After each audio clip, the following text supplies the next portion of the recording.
What's up YouTube, this is Tyler from Team Normie here, and I'm giving you a deck profile of my Super Ancient Deep Sea Coelacanth OTK deck.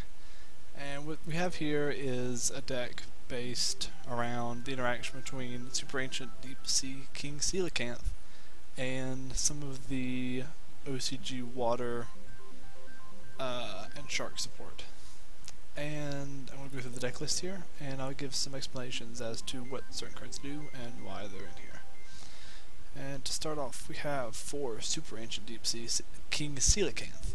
What this card does is he's level 7, 2800 water, fish. Once per turn, discard any card from hand, special summon as many level 4 or lower fish monsters from your deck as possible. And they can attack, effects are negated, and you contribute 1 fish monster you control to negate effect of a spell, trap, or monster effect that targets this card. It's a good effect that people often forget the secondary thing. So with this guy as your main combo piece of the deck, your goal is to get him on the field, use his effect, special a ton of stuff from your deck, and basically kill them that turn, or if you soul charge, make an unbreakable board. And that's very easy to do with this deck. One title. Title is just recurring level 7 beater. You can overlay with Coelacanth to make a Biscayos, which is important. He is often just your 2600 extra push for damage that lets you have OTK plays. 3 Royal Swamp Eel. It's a level 4 fish tuner. It's basically the gist of why it's in this deck. You search it out with Coelacanth, you get a Swamp Eel and any other level 4 fish, and you can make a Stardust or a Scrap Dragon. Plus he's level 4 for rank 4 plays. And he's 1700, which is actually not small, especially when buffed up by Dwellers. 2 Aqua Spirit.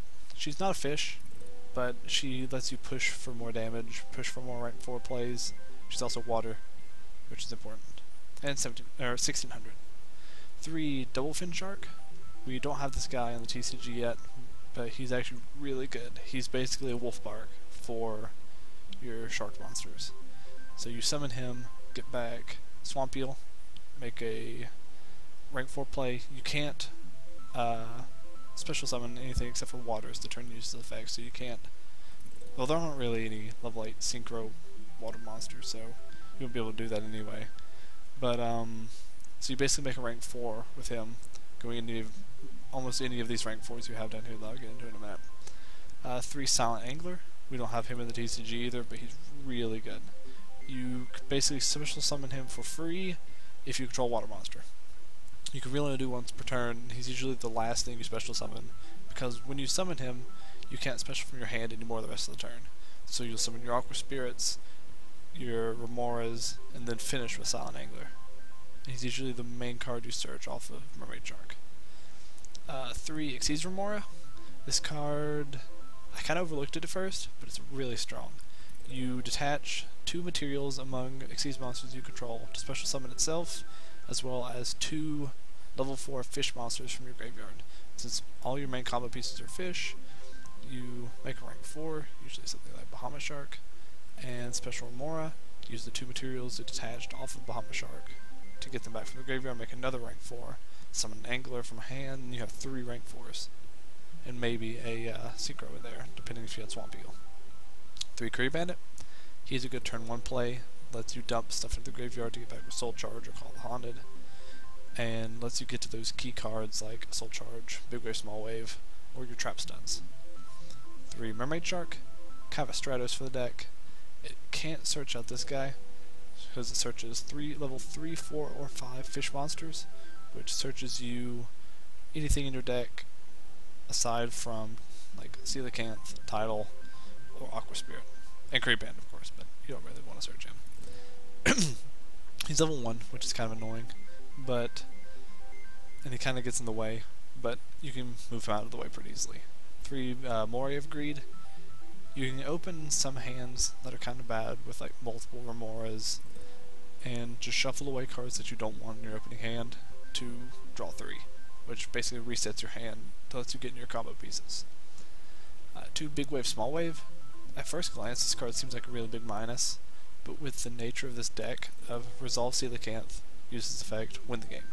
It doesn't really matter how hard you minus using a card like this. So if you open like this, Coelacanth, and anything else, you just go normal summon Remora, bigger small wave, Coelacanth, effect, beat my board. It's actually pretty good. 3 Soul Charge. Soul Charge is busted. You get a lot of guys in the grave, Soul Charge back to make crazy good boards. Foolish, dumps your title, dump Coelacanth to get back with Call the Haunted. Just basically gets you to a combo piece. When Salvage, it's not as good in this deck as you would think it would be. You can't get back Swamp Eels, you can't get back your Coelacanth, title, Aqua Spirit, but you can get back Double Fin Sharks for rank 4, Salanger for rank 4s, or more if you have the capacity to do that, as well as Mermaid Sharks, which you really want to get back Mermaid Shark. 3 Trap Stun. Back row disrupts you pretty badly, so you need to use Trap Stuns to move that out of the way. 3 Call the Haunteds. Dump stuff with Curry Bandit, Foolish, Title, and get it back with Call the Haunted. Mainly used to get this guy out of the graveyard. Now for the extra deck. 1 Scrap Dragon, 1 Stardust, your best level 8 Synchros to make with Swamp Eel. 1 Abyss Gaios. If you have a Coelacanth and a Title, you can make Abyss Gaios. Under Dweller, he's 3,300, plus his effect's really strong. 1 Bahamut Shark. He's 2,600 beater, 3,100 under Abyss Dweller. Usually my go-to guy to make if I'm going to make an Xyz Remora play. I'll make him Xyz Remora, then make something like a Dweller, make him a 3,100 beater. And his effect isn't that bad either in this deck to summon some other cards that I'll get into in a second. 1 of 3 Ragna Zero. She is pretty big at 2,400. Also water, so you can make her off of Double Fin Shark. And her effect's actually really strong. Pop stuff that are buffed by field spells, Boojins with Tinky, Fire Fizz with Tinky, stuff like that. 2 101s. 101's also pretty much the best rank 4 in the game, and he just happens to be water, so it helps us out this deck a ton. 1 full armor Black Ray Lancer. This card's not on the TCG either, but basically he is like a Gaia Dragon, except for rank 3 water monsters.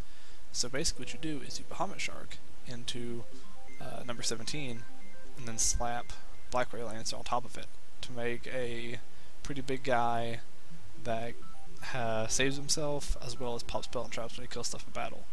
And it's not a terrible idea to actually summon this guy normally in this deck too, because you can do it with 3 level 4 water monsters.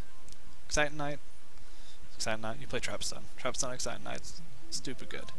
The Lava Chain will dump your title into grave if you're making a big push. 3 Abyss Dwellers, this is actually really important. You'll spam a lot of rank 4s in one turn, and if you multiple Abyss Dwellers stack, so if you go Dweller, Dweller, Coelacanth, that's a huge Coelacanth as well as 2 huge Dwellers, and Dweller's effect's really good right now. Leviathan Dragon, you get him off of Bahamut Shark, it's always he's here.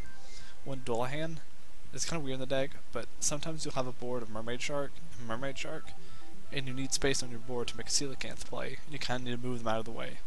So you just slap them on top of each other for a Dullahan. Dullahan's not bad. I have over here inside stuff that I took out recently, which is Star Eater. You would make him off of a Coelacanth and a Swamp Eel, which I very rarely did, so I just took him out. As well as Gagagigo the Risen. It's kind of cute concept. 3 level 4s, places of water, so he'd be huge under Dwellers. But you just never want to make him. Just make 2 Dwellers or a Dweller and leave something on board. It's never really best to go into this guy unless you're reading Venus Chain. But yeah, that is the deck. It's super fun to play. I would recommend, if you're watching this, to take it for a test run. It's really fun. You make crazy huge boards, plus water attributes. Always been one of my favorite attributes to play as, back when a Legendary Ocean was a viable tournament played card. I played that quite a bit. But this is really fun, so I would recommend it. And this has been Tyler from Team Normie, signing out. Later.